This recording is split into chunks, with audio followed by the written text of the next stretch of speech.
"You're such a slob. There's no way you're my kid. Get lost, you pig," yelled Bob, and I stepped in to protect Luke. "If you won't acknowledge Luke as your own son, I'll take him in." Days later, when the two found out that Luke had been on TV, they came to our house. "Luke, come home with us," they implored. To them, Luke retorted, "Who are you guys?" "I'm Katherine Johnson. Ever since I lost my husband a few years ago, I've been living alone. Living alone in a big house was lonesome. Having no particular hobbies, every day was unbearably dull. However, there was one thing I looked forward to. That was seeing my grandson, Luke. Seeing my adorable grandson, Luke, was the only thing that brought me comfort. My son Bob and his wife Michelle ran a nightclub together. It seemed to be flourishing, and the couple always seemed busy. The two had a baby after several years of marriage. Apparently, they wanted to have a girl and make her the star attraction of their club. Even before the baby's gender was known, they bought tons of baby girl products, holding high hopes for a girl. However, the baby turned out to be a boy. The disappointment of the two upon knowing that it was a boy was profound. Once the baby is born, you'd think they find it endearing regardless. That's what I optimistically thought, but it didn't go that way. Bob and Michelle showed no interest in the baby they had brought into the world, nor did they seem to care much for him. Even his name wasn't given much thought by the two. Fed up, I presented a few options, and from those, the couple chose the name Luke. The couple continued to show little interest in Luke. The two were determined to have a girl next time, but they never had another child. Michelle gradually began to harbor resentment towards Luke. "All our plans got messed up because you are not a girl. It's all your fault." Michelle seemed to have such misplaced hatred towards him. Moreover, led by Michelle, Bob too began to adopt a cold attitude toward Luke. If only I had intervened at that point, maybe things wouldn't have turned out this way. Eventually, Michelle stopped making meals for Luke. She'd leave a $5 bill on the table every day before heading to work, not returning until the early hours of the morning. Luke spent the long hours from evening to night alone. Just imagine how daunting it must have been for a young child to wait alone for his parents' return. With the money Michelle left, Luke had been buying his meals at the convenience store. Still a young boy, Luke didn't consider things like nutritional balance and would often buy sweets and potato chips to eat. Furthermore, there were times when he would eat convenience store meals that were about to be discarded. A child going to the convenience store alone daily is inevitably noticeable. A sympathetic convenience store worker would secretly share some food with Luke. Thanks to this, even on days when Michelle didn't leave money, Luke was never without a meal. By the time Luke was in 3rd grade, his weight had exceeded 150 pounds. This was the result of his unhealthy diet of sweetbread, convenience store meals, and sweets every day. Bob and Michelle seemed displeased with this. Ever since Luke had put on weight, the two had been verbally abusive towards him. "Look at how fat you've gotten. Get a grip. You're not my child, you're just a fat burden. Get out, you're in the way." When I learned that they had said such things, it felt like my heart would burst. I wonder how Luke felt hearing such words from his father. Worried about Luke, I occasionally visited his house to check on him. From Bob and Michelle's tone, I had a hunch they were starting to resent Luke. I visited their home to confirm that they weren't doing anything terrible to Luke. One day, sadly, my fears came true. "There's no way a fatso like you could be my child. Get lost, you pig." As soon as I opened the door, I heard Bob shouting. I rushed towards the noise and saw Luke lying on the floor. Judging from his hand on his cheek, Bob must have hit him. "Bob, what are you doing?" I rushed over to Luke, pulling him towards me to shield him from Bob. Looking at Luke, he gazed back at me with a vacant expression. His look resembled that of surrender, and I regretted making such a young boy wear such a face. Bob seemed unaware of my arrival, his eyes wide as if they were about to pop out. Do you understand what you're saying? Luke is genuinely your child, I yelled at Bob. Although Bob is my son I gave birth to, I couldn't comprehend what he is thinking at all. Even if Luke was not the daughter he had hoped for, I could not believe the treatment he was giving to his own innocent son. If you don't acknowledge Luke as your child, I'll take him in. Both Luke and Bob were taken aback by my sudden words. From there, the conversation moved rapidly. Bob and Michelle, seizing the opportunity to rid themselves of their problem, accepted my proposal eagerly. Thanks, Mom. Now I can concentrate on my business, right, Michelle? Yes, thank you so much. On the day I took Luke in, the two of them said this with the brightest smiles I had ever seen. That smile made me sad. I fully understood how little they cared about Luke. I had been observing, thinking that it would be best for Luke that he was with his real parents, but I strongly regretted not taking him in earlier. On our way back to my house, Luke said, "I'm sorry, I'll grow up fast and move out."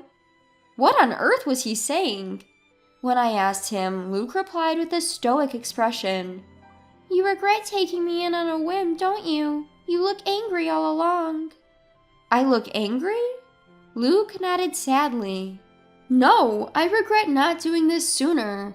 I should have let go of my notion sooner that you must be happier to be with your real parents. Aren't you annoyed with me? Luke looked at me with anxious eyes. I tightly hugged Luke. No way! I know for sure that I love you more than those two. Luke seemed uncertain of how to react. He was freezing like a statue for a while, and then he mumbled softly, "This is the first time I've been hugged." Tears welled up in my eyes, and I swore to myself that I'd make this kid happy no matter what. From that day on, Luke transformed into a lively and cheerful kid. He started laughing more than I could have ever imagined, and he also became more talkative. Every day when he returned home from school, he would help prepare dinner while excitedly sharing the day's events.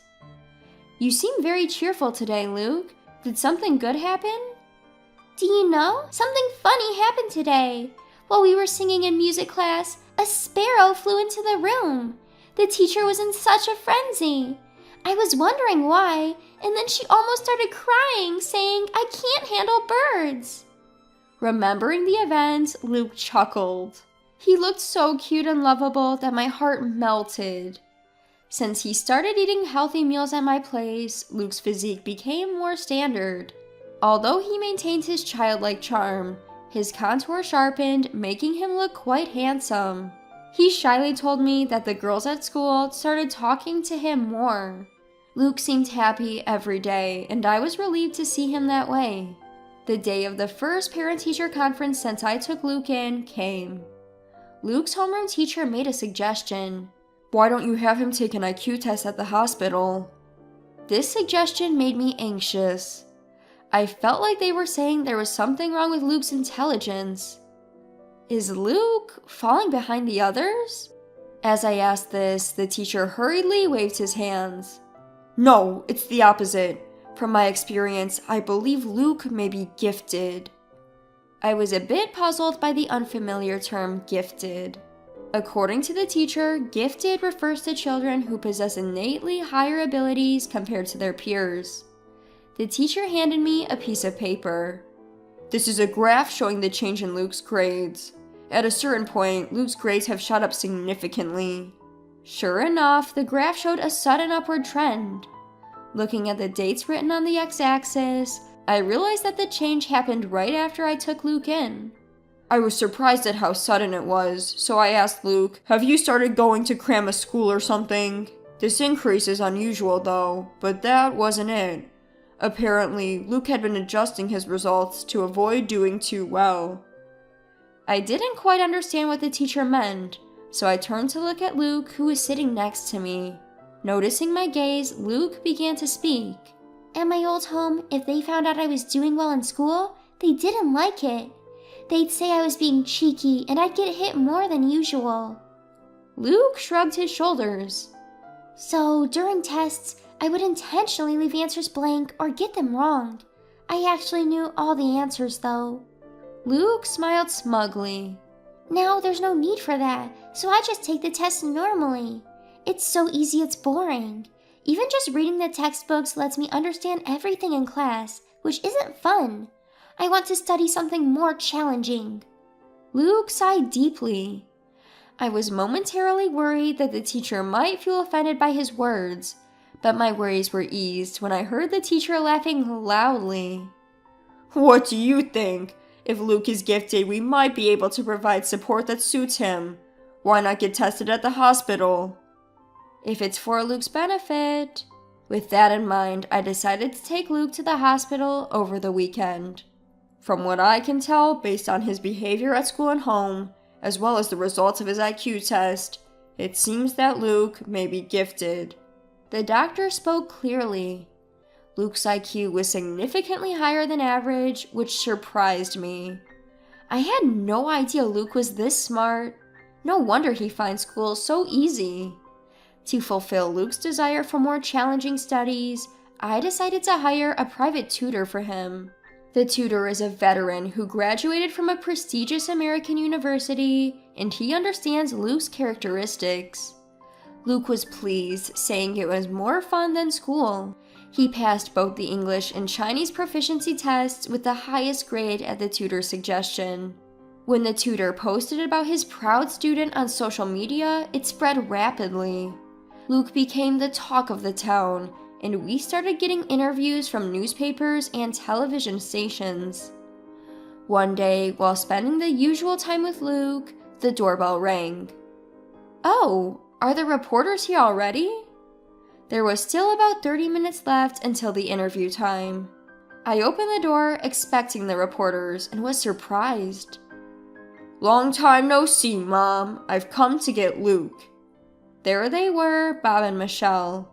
What brings you here? When I asked, Michelle flashed a bright smile and replied, Dear mother-in-law, thank you for caring for Luke until now. From now on, he will live with us. I couldn't believe what I was hearing. What on earth is this woman talking about? You must be joking. Luke has an interview soon. I'm very busy. Please leave. Upon hearing the word interview, Bob and Michelle's eyes lit up.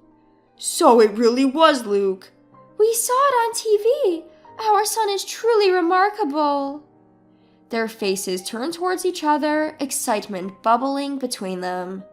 And then they blurted out an outrageous idea. If Luke comes back, our shop will be secure. Beside Bob, Michelle was nodding fervently. If we get customers who come to see Luke, our sales will go up. In the long run, we could even leave the management to him. That would make life easier for us. I was astounded at the self-serving thoughts of the two. After claiming that Luke isn't their child, they show up to take him back when they realize how talented he is. A child is, Luke is, not a possession of his parents. Don't you understand? I had reached the limit of my patience. Just as I was gearing up to give them a piece of my mind, Luke appeared behind me. Seeing Luke, Bob and Michelle broke into smiles. Their smiles only stoked my irritation. However, their smiles were shattered by a single phrase from Luke. Who are you guys? Luke asked, staring at the two straight on. They looked bewildered. Who are we? We're your dad and mom. You're our beloved child who I suffered to give birth to. Michelle's words made me feel sick. How dare she call him her beloved child? Just as I was about to retort, Luke smirked and said, My only family here is my grandmother. I don't know you people who abandoned me. He stated this firmly. Luke, that woman is your grandmother, not your mother. Come back home with us. Bob tried to persuade him gently, but Luke glared at him. My home is here with my grandma. Unlike you, she's always shown me love. You abandoned me, and now you want to reclaim me because you think I'm useful? You're not my parents. It was the first time Luke had ever raised his voice like that. Bob and Michelle cringed at his outburst. Bob, visibly irritated, tried to grab Luke's arm. Just as I was about to intervene, a voice called out from behind Bob. Is what he said true? Did you abandon him? Journalists began to gather around, their faces solemn. They had come to interview Luke. It was already the time of our appointment with them. Reporters surrounded Bob and Michelle. They circled Bob and Michelle, firing off questions at them. Later, this interview was broadcast on television with the sensational title, "The Sad Past of a Genius Boy, Confronting the Parents Who Abandoned Him." The impact was immense. The couple was lambasted on social media, and their business received numerous angry calls. "How could you abandon him just because he wasn't a girl? Don't try to manipulate your child for your own convenience." On top of the angry calls, crowds of people apparently gathered to see the faces of these terrible parents. Needless to say, business could not operate normally under these conditions.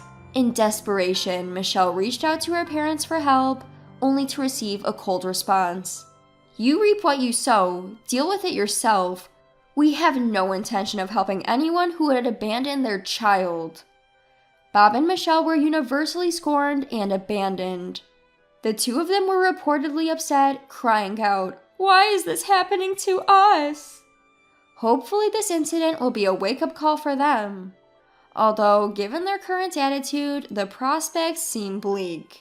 After that incident, Luke and I quickly moved away. I want to cut ties with them. I can't stand going through this over and over. I respected his decision, and we moved far away to prevent the two of them from ever approaching Luke again. We would have sought legal measures if we could, but it seems it's hard to sever ties with biological parents, even if they are adoptive. In Luke's new school, he made a good friend, who seemed to understand him well. Luke would bring him home, show him his homemade programming, and happily explain his points of interest. While I find Luke's interests a bit hard to follow, his friend seems to understand, listening attentively and nodding as Luke explains. From time to time, they would be engrossed in a discussion about programming. Seeing Luke so happy always made me feel glad we moved here. Thanks to his new friend, Luke has been able to live freely and happily every day. I hope they continue to get along well and support each other.